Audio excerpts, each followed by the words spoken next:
Shalom back with part 2. How is Edom brought to desolation? All right, I believe we're at verse 6. Therefore the pride, all right, and again, Esau is full of pride. Take you to a precept on that.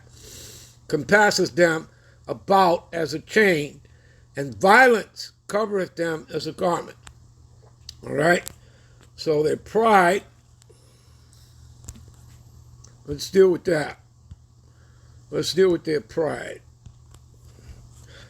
Let's go right to Obadiah, which is just one chapter, verse 3 and 4. What does it say here? The pride of thy heart have deceived thee, thou that dwellest in the clefts of the rock. Again, that's where they come from. Mount Seir, all right? The southeast of Israel, all right? The clefts of the rocks, known as Petra today, okay?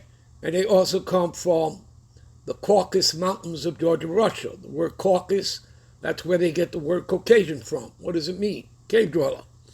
You understand, people?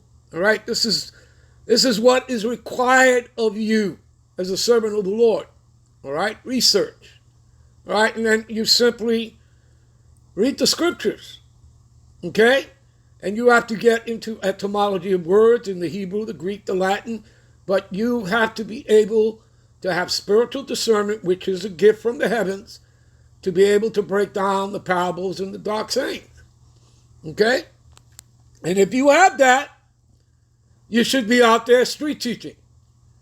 You understand? That's the reason it was given to you. All right? So, whose habitation is high, right? Like a skyscraper, right? The tall buildings, right? We don't get into that. You don't have to. You people should know what that means. That saith in his heart, meaning heart in Hebrew is lab, which means mind, that saith in his mind, who shall bring me down to the ground? And though thou exalt thyself as the eagle, which is the symbolism of all the Edomites throughout their history, is the eagle, right? Whether it's Germany, whether it's France, England, Spain, America. Hello. You understand, people? You know, the Roman Empire, the Greeks. You understand? All right, that's their symbolism. And though thou set thy nest among the stars, again, yeah, they went into space. They never went to the moon. Okay? Stanley Kubrick, before he died, you could probably still find that video on YouTube. All right? He admits that he filmed the whole thing. All right, the moon landing. All right, you understand? So nobody's ever been to the moon.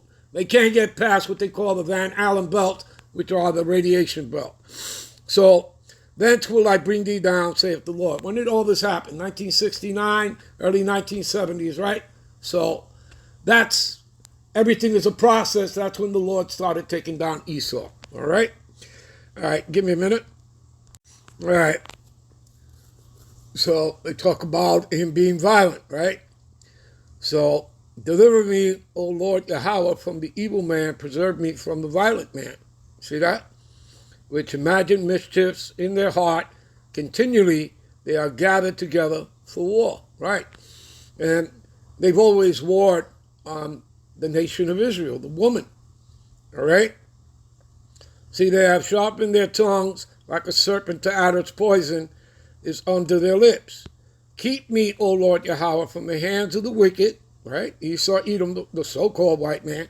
Preserve me from the violent man who have proposed to overthrow my goings. All right? You understand? Here, let me show you. Give me a minute here. Let's go to Revelations, right? 12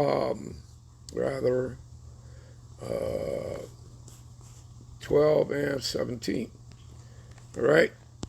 And 12 and 17, it says, and the dragon was wroth with the woman, which is Israel, and went to make war with the remnant of a seed, which is made up of you Negro, Latinos, Native Americans, which keepeth the commandments, right? So we know who it is, but in particular who? The ones that have this truth, wisdom, knowledge, understanding of the scriptures, that have the testimony, all right?